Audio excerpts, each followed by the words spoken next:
Good morning. Do you remember last week when we talked? I said I was going to bring you 3 practices for the next couple of weeks that I would invite you to participate in with your new priest.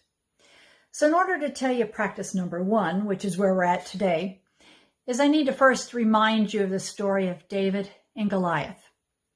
And if you'll remember back then in the Old Testament in 1 Samuel, King Saul has declared war against the Philistines, and they're going to go to battle against each other. And Saul and his army are on the top of one mountain, and on the top of the other mountain are the Philistines.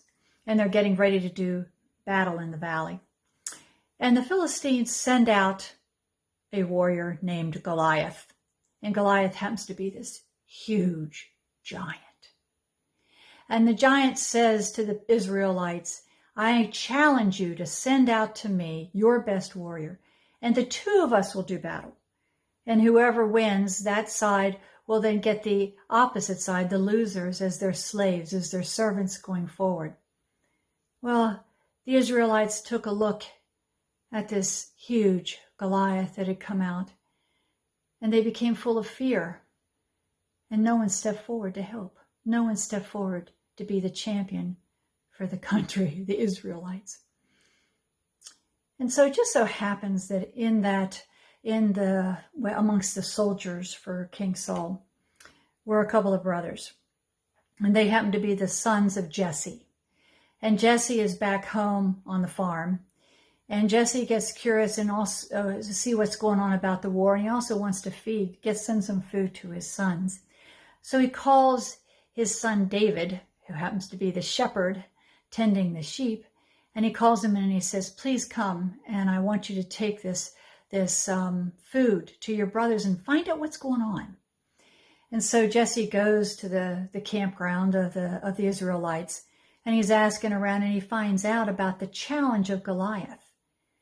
And he sees Goliath out there in the valley, and he looks at Goliath and he says, I'll fight Goliath, because David says he has insulted our God. And I'm not afraid of him. I fought lions and I fought bears. And this guy's no different from that. I'm going to fight him in the name of our God. And Saul is overwhelmed with joy. But Saul, who has been in many wars and is quite weathered, says to David, listen, before you go out, let me give you my armor. Let me give you my sword. And so he starts dressing him up, and he puts his helmet on David, and he gets them all dressed up, because Saul knows what the future is for his people, because he's fought so many wars, and he wants to help David going forward to go out and fight so that he has a fighting chance. And David has all this on, and he can't even walk. He can't even move forward. And so he says to Saul, I appreciate what you're trying to do. You're trying to help me here. But he hands him back his sword, and he takes off the helmet, and he takes off the armor, and he gives it back to Saul. And he says to Saul, I got to do this my way. I can't be you. I have to be me. And so Saul understands. And David goes out, and he goes to the water, the river, and he picks up 5 smooth stones. And the rest, as they say, is history, right? We know what happens next. The point is, though, that David could not be Saul going forward. David had to be David to fight Goliath. He couldn't do it Saul's way. He had to do it his own way. So I guess the first point I want to make to you is that your priest has got to be your priest and has got to do it your priest's way, his way. You need to let your pastor be your pastor. Don't expect your priest to be Chris or Lee or Sister Elena or Jim or David or even me. We can't do that. We have to be ourselves. Joshua couldn't be Moses from last week. David can't be Saul this week. Elisha can't be Eliza. God uses each of us in our own unique way.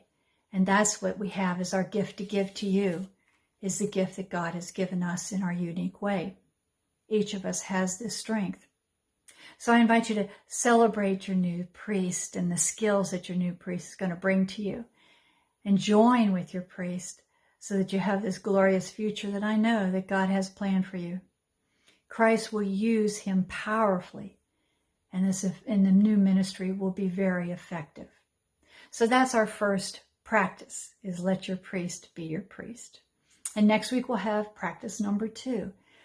But do know that I continue to pray for you every single day, that you're in my prayers and in my heart.